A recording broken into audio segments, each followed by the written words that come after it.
Good afternoon from Toronto-Pearson International Airport. My name is Alex, and today I'm flying with Air Canada home to Calgary on board their Airbus A320.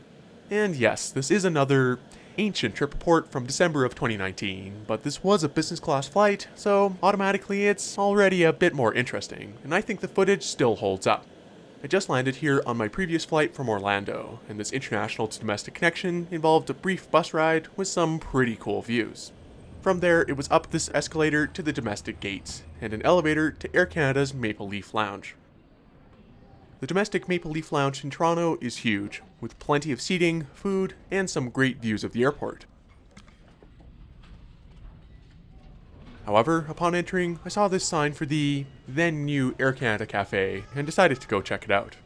Anyone flying in Signature, Business, or Premium Rouge is able to enter, as well as Air Canada status members. The architecture's actually very impressive. It feels pretty upscale, but also like a convenience store without any price tags. You can basically just walk in and pick up some food and drink off the shelf, and some of the food is identical to the food upstairs, it's just in packaged form instead. I've had many a tight connection here in Toronto before, and I think this is a fantastic idea to get an abbreviated premium experience. There's also free Wi-Fi and places to sit if you happen to stick around. Overall, it's not a bad place to sit for a while, and may almost be quieter than one of the actual Maple Leaf lounges. I still really like the idea of having some place to quickly grab some free food on a premium fare, and who knows, maybe AC will expand this idea to some other airports. Over at gate D37 is my aircraft for today's flight to Calgary, a then 28.5-year-old Airbus A320-200, registered as Charlie Foxtrot Papa Whiskey Delta.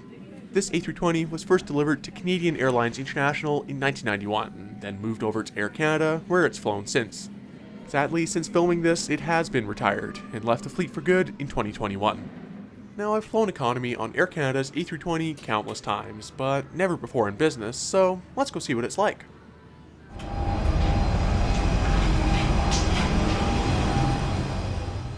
Air Canada's A320 business class consists of 14 seats in a 2-2 configuration. My seat for this 4-hour flight is 2A in the bulkhead row on the left. The legroom here is a bit restrictive when it comes to stretching, but knee-wise, it's fantastic. The engine view is top-notch too. Shortly after sitting down, a cabin crew member offered to take my jacket, which was a really nice gesture that I haven't had on Air Canada before. These seats all have adjustable headrests, in-seat power, and a small, extendable table for drinks. There's also a larger one embedded in the center console, which I found to be very useful later on.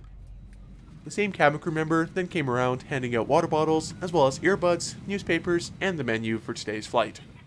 The cabin service director then introduced himself personally and took our orders for the meal service.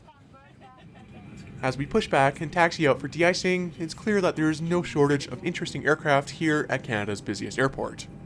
Before we take off though, it's also worth mentioning that this, as well as other Air Canada A320-211s, are equipped with CFM56 5A1s, an older version of the CFM56, which sounds even better than the newer ones. Please enjoy the CFM56 Symphony as we depart runway 23.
Now, for a bit of backstory, this flight actually took place on New Year's Eve 2019, and after takeoff, just as I'd hoped, we actually took off into the very last sunset of the decade.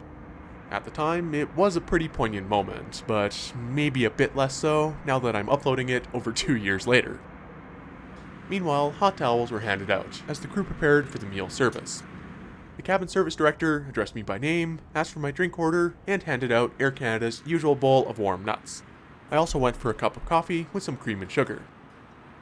I've talked about Air Canada's older in-flight entertainment countless times, so I'll save you the trouble. Long story short, great selection, a bit of patience required.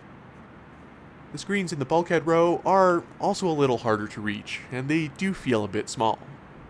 Eventually, tablecloths were given out, as well as the tray for the appetizer. The appetizer plate consisted of a salad with many ingredients.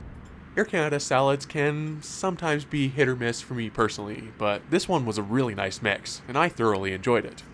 The bread roll they serve can also be hit or miss in terms of texture, but today's was still pretty fluffy. For the main course, I ordered the flamed cod, which came in a creamy shallot sauce with brown and white rice, spinach, and red pepper. This main course was pretty good, though in my entirely uneducated opinion, I think it could have used a bit more sauce, and the rice was a bit bland. Regardless, a great meal coupled with some of the extra Air Canada cafe food. For dessert, and I absolutely love that Air Canada does this on these supper time flights, they had a warm cookie and some ice cream. The cookie was nice and soft, and the ice cream was also at a good consistency and not solid ice. Lots and lots of drinks were provided all throughout the flight as well. The crew took very good care of us. Meal service was complete just before reaching Winnipeg, and was that ever a good meal?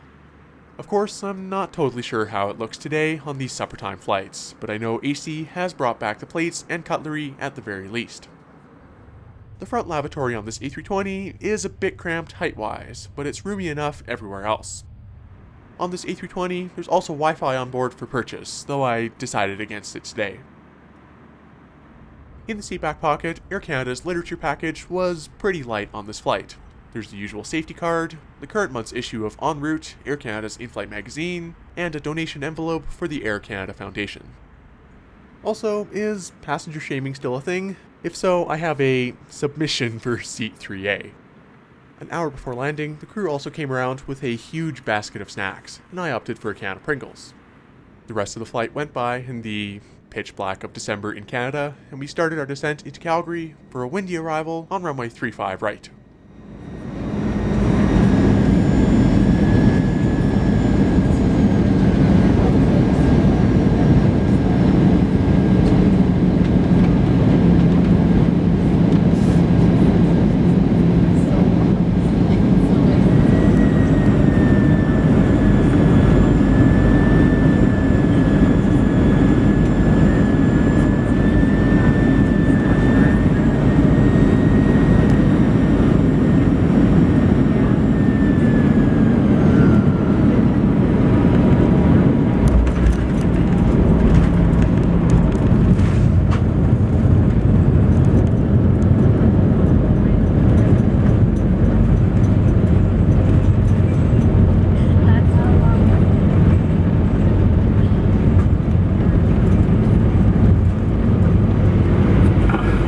Calgary, the local time is 7:50 p.m. Please remain seated with your seatbelt fastened and your baggage stowed up. Well, that was another thoroughly enjoyable flight with Air Canada.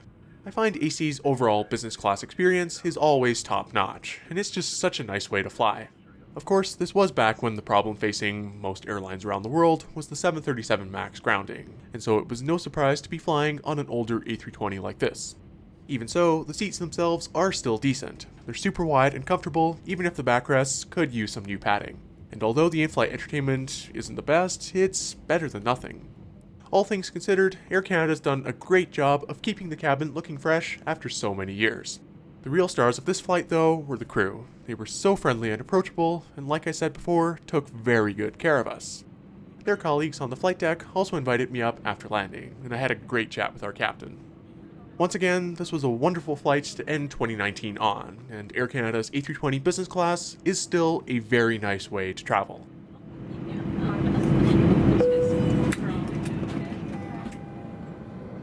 Thank you very much for watching this trip report with Air Canada, and I'll catch you next time.